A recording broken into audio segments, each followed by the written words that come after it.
This is going to blow your mind. The brain controls the nose, so it's definitely to do with the switching of the brain hemispheres. Really powerful stuff. This is where the true breakthroughs occur. I'm Tony Warren. I'm a serial entrepreneur, lived in many countries, I have a physics degree, and then gradually shifted my attention towards being an entrepreneur, a teacher, and a company founder. What inspires you? Well, many things. So I kind of, I would say maybe not a master of anything. I enjoy most things, including music and cultural things. But from a philosophical point of view, I'm really interested in what's called joining the unconnected dots. There are many really interesting ideas, and the danger if you're working on one of those ideas is that you end up knowing a tremendous amount of thoughts in a tiny area. And the real opportunities, I think, for an entrepreneur is to have the skill of joining what other people think are unrelated opportunities. This is where the true breakthroughs occur, where there is a discontinuity in a business opportunity. So, and there are many examples of that. The mechanical watch going to electronic watch, and glasses going to contact lenses and so on. And it's these disruptive jumps in innovation that really interests me and where I spend my life thinking about. And what is the most recent one? Well, the one I'm working on at the moment, actually, this is the one before my most recent one, is the treatment of sleep disorders by retraining the brain. The field of neuroplasticity, which is modification of the brain, has never really been attached to the problem of improving breathing and breathing health.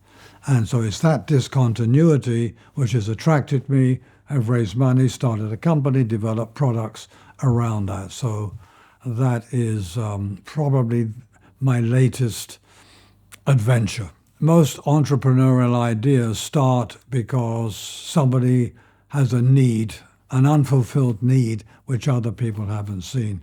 And I actually had a mini stroke many years ago and ended up in hospital. It was determined that I had a neurophysical issue with my breathing that had caused me to have a stroke. And how did they find it? Pardon? How did they find it, that there is a connection between that? Well, it was interesting. In fact, when I was in hospital after having this mini stroke, and my wife read an article in the New York Times, so here we go, now we're seeing the discontinuity. And she said, I just read this article about somebody who'd done these breathing exercises and they didn't suffer from sleeping anymore. So I did the research while in hospital, found a doctor in Australia that was working on it, called him up, and discussed it with him, and he said, try this. And I tried it, and by the time I got through my sleep tests, I'd cured my sleep apnea, and I've never had a problem since. And that's where I detected there was a business opportunity.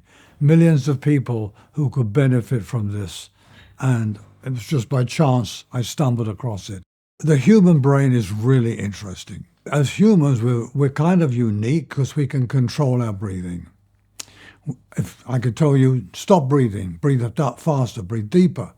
So we have this ability to control the way we breathe. And we can sing opera and kiss when we have to change our breathing. And it turns out this came from our ancestry as we developed language. In order to speak coherently with complex ideas, you have to change your breathing. So it turns out that in order to communicate, we started developing a breathing control system up here in the modern part of the brain. Now, if that was the only way we could do that, then we die when we go to sleep. And dying is not a good thing. So we have an automatic control system right back here at the top of the spine, like my dog and elephants and so on, all have this control system which keeps our body in balance while we sleep. So we developed two ways of... So there's two ways of controlling your breathing. One is volitional and one is automatic. It turns out that these two centers communicate with each other. And therefore you can change the patterns that are embedded in the primitive part of your brain by doing breathing exercises while you're awake. And that is through the mechanism of neuroplasticity. You actually are building in new neural pathways in the primitive part of your brain by doing these breathing exercises while you're awake. So this modern part can teach teaches the primitive part how to behave itself. Is it proved by the science that it really happens? Oh yeah, sure. We've done clinical trials to show that that happens, and it's clear. There's a lot of data on this. So it's not hypothesis? No. This actually happens and works.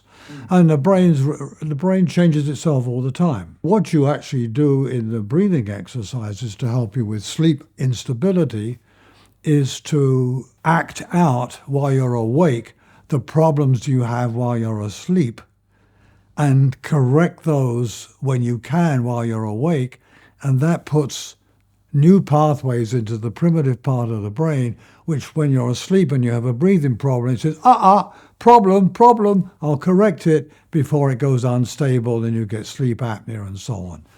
It's a simple idea, but nobody had connected the points. So you did it for yourself, you trained? Yeah. Consciously? Yeah, and at night you breathe better and you don't get sleep apnea. When you have sleep apnea during the night, what happens is you stop breathing or partially breathe. Your breathing goes unstable. And when you do that, your blood doesn't get oxygenated sufficiently. And the oxygen which you need to run your body actually decreases, which can be dangerous. And this is why sleep apnea can really hurt your long-term health in terms of cardiovascular problems, dementia, and so on. So what you do while you're awake is to pretend you're having that problem by holding your breath. So if you hold your breath, it's as if you'd had a sleep disturbance, but you're awake. And then you train yourself to correct for that breath holding to go back to normal breathing without over-breathing and unstable breathing. Now, like all neuroplastic changes of your brain, it's not one exercise. You have to do this for a few weeks.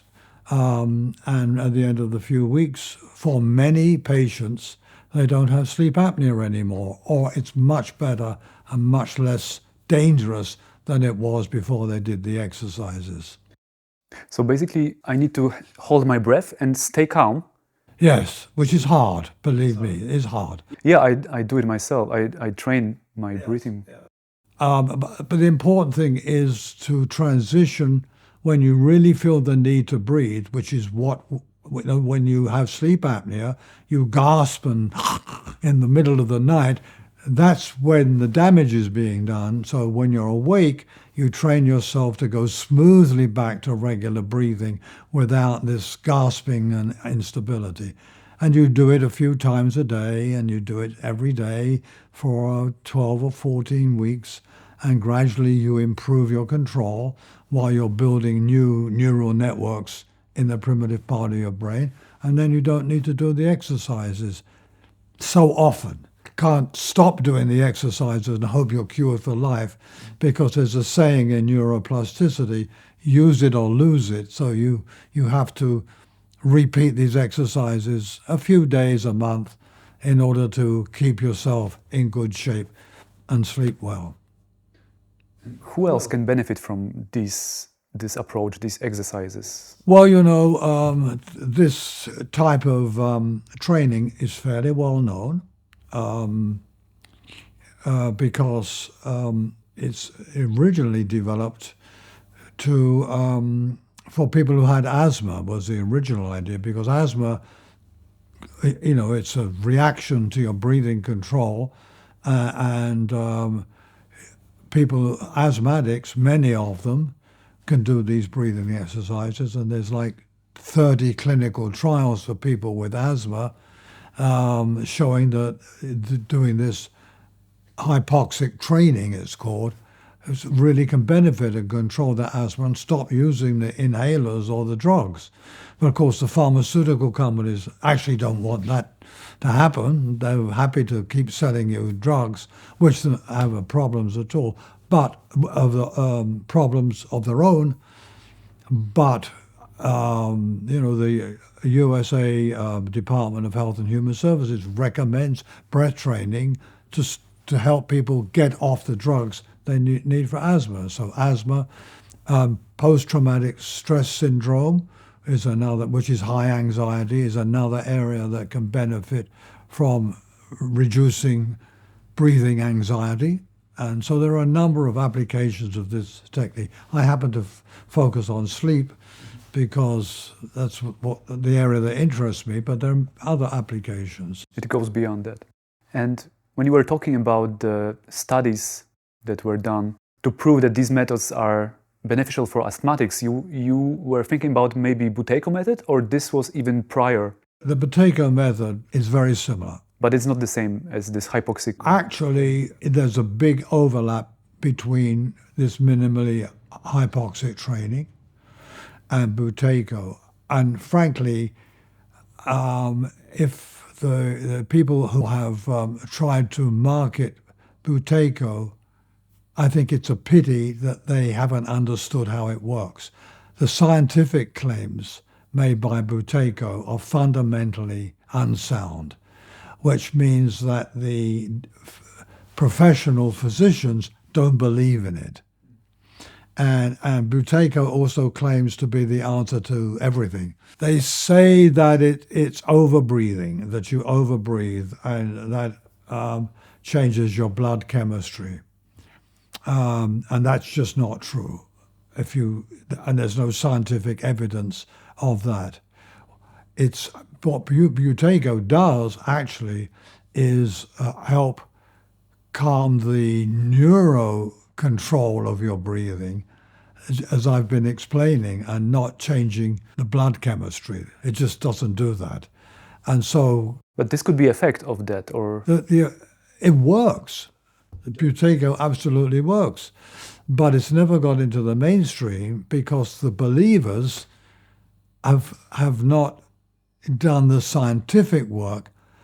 So it's become an alternative science, which does not get paid for, and the doctors don't accept it. And I think it's a great pity. I wouldn't be doing what I'm doing in this field if they had explained Buteyko correctly from the beginning, which is a great pity, frankly. The way you do breathing retraining is called hypoxic training, correct? Yeah, intermittent hypoxic training.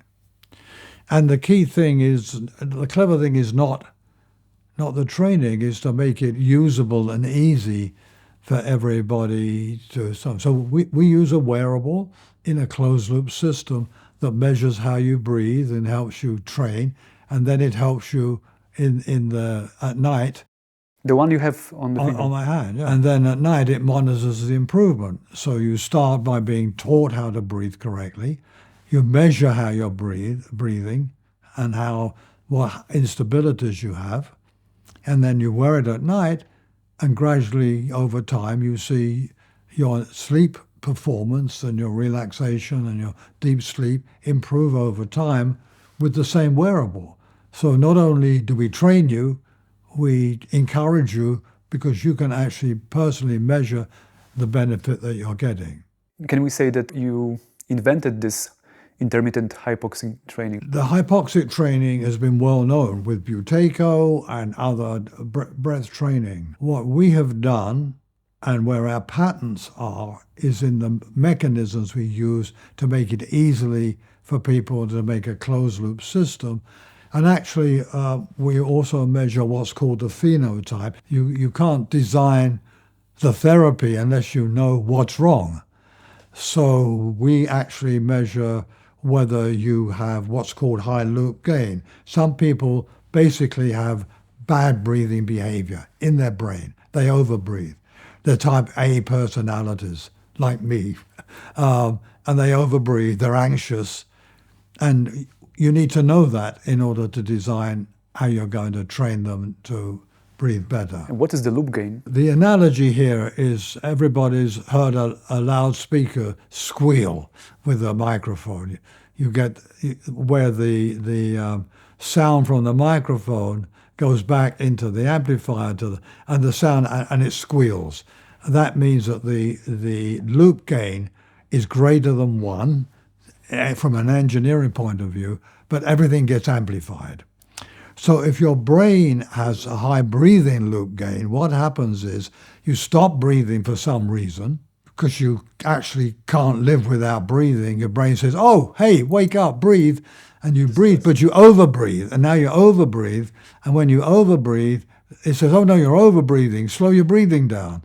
And you slow your breathing down. And if that's a vicious circle, then you run into serious problems, and that partly can exacerbate in about 40% of the patients. That's the cause of sleep apnea. I'm also one of the people who has quite high, or I used to have high loop gain. Not good. Not good, but now I manage. Right, yeah. Can we measure that? Yeah, we measure it. How can we measure it? Well, I don't want to go into too much detail. We listen to the way you breathe. And by the patterns of your breathing, we can determine whether you have high loop gain or not. You have technology that does. Yeah. You have also an app, correct? Yes, we haven't put that in the app yet, but we have patterns and we've tested it. So we can measure, we can say, okay, I'm going to listen to your breathing. You have high loop gain. You need to do these breathing exercises. And we also have a patent filed on the other problem, which is called low arousal. So another cause of sleep apnea is the fact that you wake up too easily. A car hoots outside your window and you wake up, or somebody walks past, or a bird hits the window, whatever. And that's called low arousal threshold. And that's another cause you have to worry about, because that's part of anxiety, right? It's tied into the fact that people can't sleep the first night in a hotel room because they're only half asleep. They're anxious. It's called the first night effect. But a lot of people never get out of that problem, and we can measure that and say, okay, you have low arousal problem. You wake up too easily because you're anxious.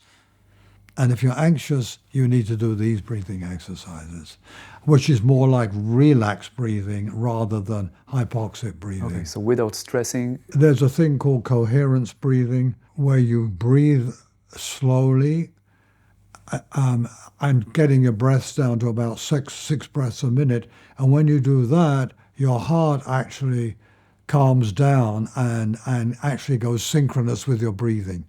And at that stage, your relaxation is actually at its optimum.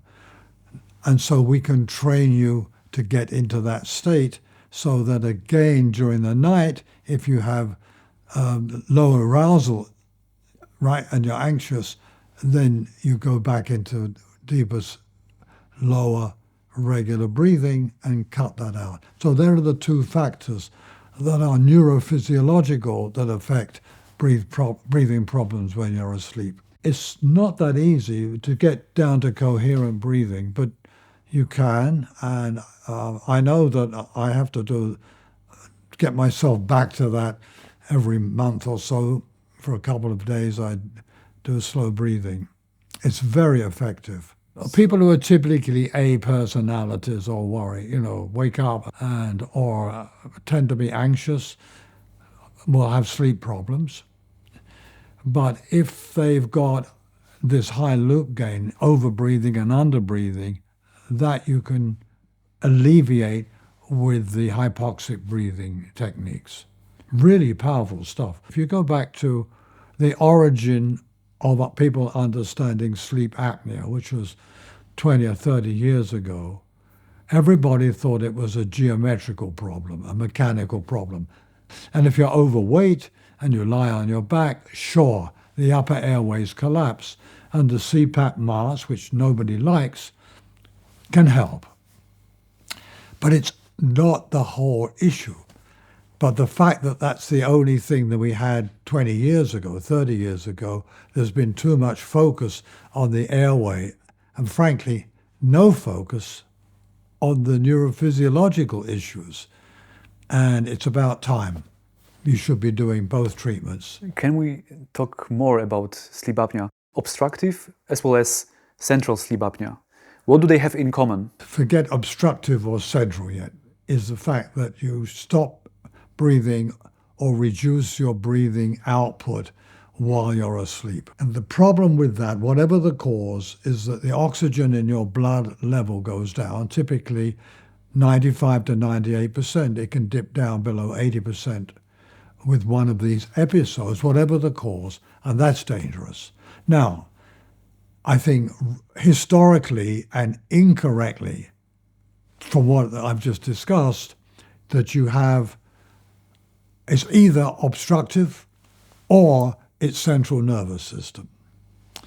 And typically, there's been no real good treatment for what was called central nervous system, but the treatments were all focused on the airway problem, with sleep masks and now implants that make the tongue go back, and tongue training, or devices you put in your thing to hold your mouth forward at night so the tongue doesn't block your airways.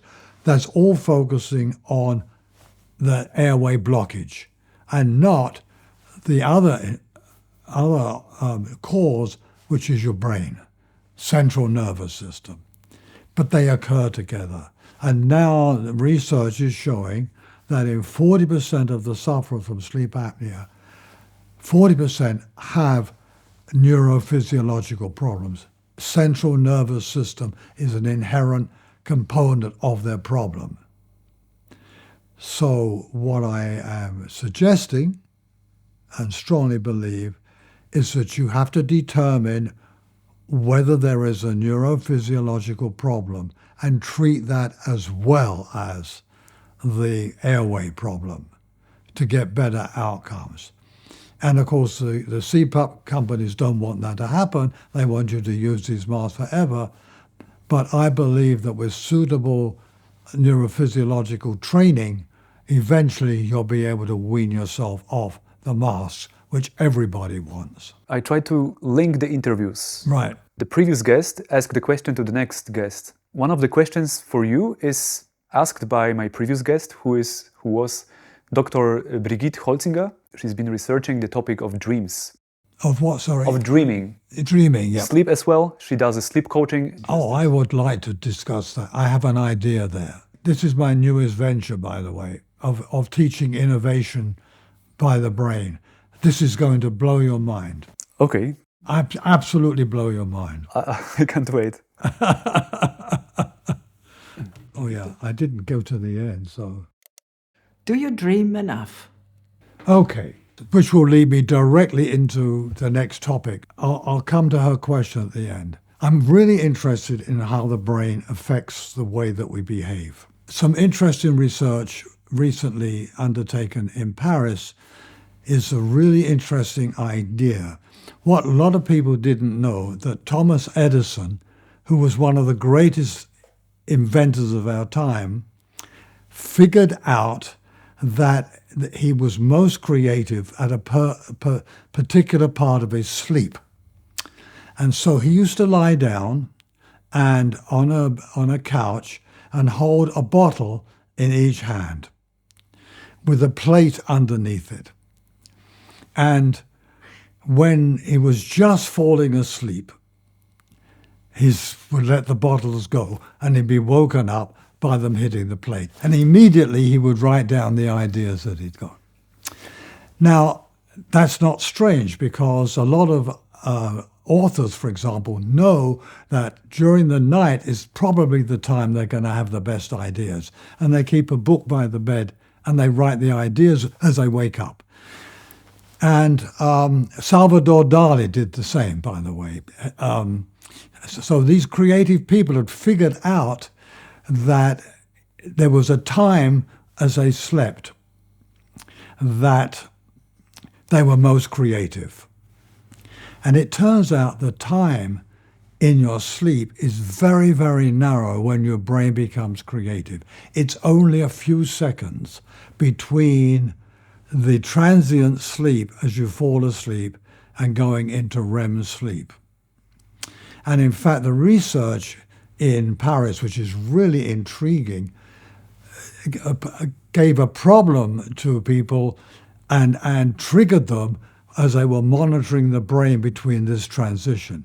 And those that they had got this complex problem, those that were triggered at that particular moment solved the problem, where you needed innovation.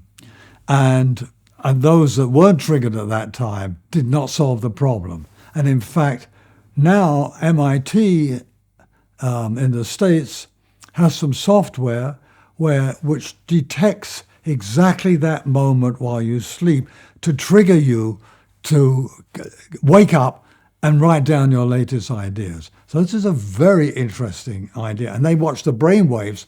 And I've written a blog on this on LinkedIn. You can check this out. What happens with the brainwaves in that moment? They go crazy. There's a tremendous explosion in activity just at those few seconds when you transition from half awake as you fall into REM sleep. So this is intriguing. Can we teach people to be creative?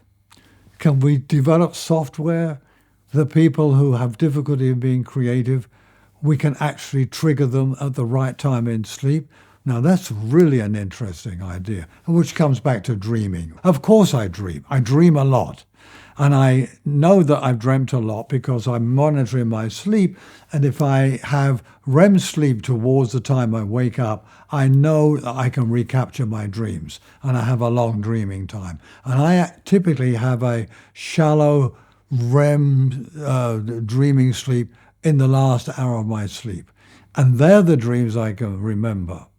So there's a lot of very interesting research, which I think is really fascinating when we begin to understand the brain and sleep. And now if we can find this time during sleep where we can be creative and trigger you to wake up, then you capture the ideas which are probably going to be the breakthrough ideas. That's amazing, but this is way before dreaming, right? Yeah, it's before you get into the dream. You're transitioning into the dreaming state. So I wonder how we can explain that. I think the mind stops for a second and then... Well, it's the mind's peaceful, right? And then as you transition, all sorts of neurons flare up in this transition all across the brain. In just that moment, those patients who have been provided the problem to solve, which requires significant innovation, solve the problem. Amazing. And not at any other time. I have to try that. This is really, really breakthrough work. How can we do it at home? MIT software is actually free. You can download it and use it. Or you can get yourself 2 bottles and 2 plates and line of thing. And so yes, I dream, and I'm really interested in the transition into dreaming and its relation to creativity and the potential. Maybe we can train people to be entrepreneurs. Think of that as an idea. Or anyone they want. Yes. I'm very intrigued now. Which of the wearables and mobile apps that are available, which of them can support us with breathing retraining? Well, first of all, I would like to say that there's this passion about sleep monitoring apps. And I've tested them all. If they don't have an accurate measurement of your blood oxygen during sleep, frankly, I think they're worthless. We use this ring, which is Bodymetrics ring, Circle Plus. It has very good rapid measurements of blood oxygen level during sleep and also pulse rate and body temperature and so on. I find it very accurate and very comfortable. And it because the sensors are on this side, it is better with people who have dark skin. There's problems with rings that work here or on the wrist that they don't actually work so well with dark-skinned individuals. It's also sprung-loaded so that one size fits all, which is also another value. So that will be my advice on sleep trackers. Use one that definitely measures, that are comfortable and measure blood oxygen at least once a second, because that gives you very good data about your sleep. Those that measure your blood oxygen every 15 seconds or don't measure it at all, frankly, are worthless in terms of sleep measurement. Now, there's a number of apps to help you with breath training. They're all much the same. There's Breathe to Relax, Vital Health, any of that which customizes it to give you different patterns, because different patterns of breathing, such as box breathing or deep breathing, affect your health in different ways. So if you want to do chronic pain management, then you need a breath training to help you with chronic pain management, which isn't the same as one to help you sleep better. So you need to look at the app and whether they have referred to clinical research on that breathing pattern and is what you want. Reducing your anxiety, managing pain, help you to sleep. They're all different breathing patterns, and you need to customize it for your own use. I have a very good user interface, because you have to do it every day for several months to get the benefit. So don't give up. If it's too hard to use, you're not going to get any benefit. Is there anything missing in current apps and wearables? You said that all of them should measure the oxygen in blood. Right. What else? There's a split here between consumer products like the Oura Ring or the Samsung Galaxy and the Apple Watch. They're fine to have fun and give you some idea of what's going on in your life. They don't really give you any insight for medical benefits or improvement. They claim it, but they don't. If you take the sleep tracking apps and you put one on each finger and you wrist and run them all, you will get as many different results in one night as you have devices. They're totally inaccurate and frankly worthless.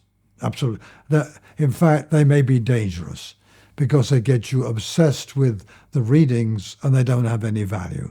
So don't use them. But there are interesting developments coming along. For example, recently some technology was announced by the University of Waterloo in Ontario of a non-contact, non-invasive measure of continuous glucose in your blood. And they use actually they put it in a watch, and they use micro radar, and they use a rather unique radar focusing microsurface to look through the skin. And this would avoid all of the problems with needles and continuous monitoring and reduce the costs and health and so on. So I think that's probably where the next breakthrough is going to be in wearables. I put a blog out on this, and the psychiatrist was saying this is important. We need to treat people, for example, who have binge eating or binge drinking. They need to know the effect on their blood glucose, and they're not going to prick their skin.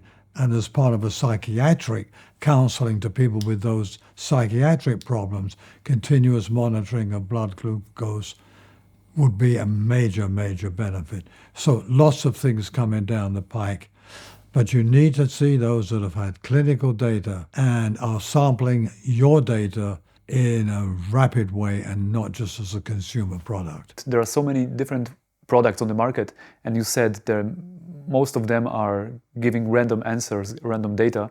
How to choose something from this crowd? Well, you have to ask yourself, why do I want a wearable? If you're interested in athletic training, then certainly a wearable that measures your heart rate and particularly recovery of your heart rate after you've exercised and the number of steps you take and so on. I would still argue that blood oxygen is important. You want to know whether when you're exercising, what's happening to your blood oxygen. But that's one kind of device. If you want to improve your sleep, then you need one that can really measure what's happening during your sleep. And there's Sleep Image, which is a little bit bulky. There's the one we use, Circle Plus. They have very robust algorithms that use continuous measurement of blood oxygen and pulse rate. And the consumer rings don't do that. So you don't need that. So ask yourself, what do you need? So this is not consumer ring, the one. This is sold as a consumer, but it's FDA approved for oximetry. I would like to come back to neuroplasticity. How can you explain the nostril switching? Wow, there's arguments about that. Let's say what it is, first of all. You may not notice this, but your breathing switches, it's the most predominant nostril switches every few minutes or every quarter of an hour. It's different with everybody. But one nostril will be more predominant than the other, and it switches. Now, the argument is, why is that? And one of the theories is this is to help your nose clean itself and to rest. You have little hairs in your nose here which are continuously pushing mucus down to capture the grit and dirt that you're breathing through. And so giving it a rest is not such a bad idea, and having it clean out and while you're using the other one. That's the theory, but it happens. The interesting thing is that your brain activity switches at the same time. So when this nostril here is working most, this side of the brain is more active in controlling your body behavior and your what's called stasis, the control of your body organs to keep you stable, and then it switches to this one, and this brain does more of the work. And what comes first? The brain controls the nose, so it's definitely to do with the switching of the brain hemispheres. We have two hemispheres, and they switch. This hemisphere controls this side of the body, more or less, and this hemisphere controls this side of the body, but it also controls your nose, and your nose follows its behavior as your brain switches from side to side. Fascinating. By the way, always try to breathe through your nose. If you shut your mouth and try to breathe through your nose, in most cases it will clear. You're not going to die. Your body will figure out how to get oxygen in. And if you have a blocked nose, try to breathe, it'll clear.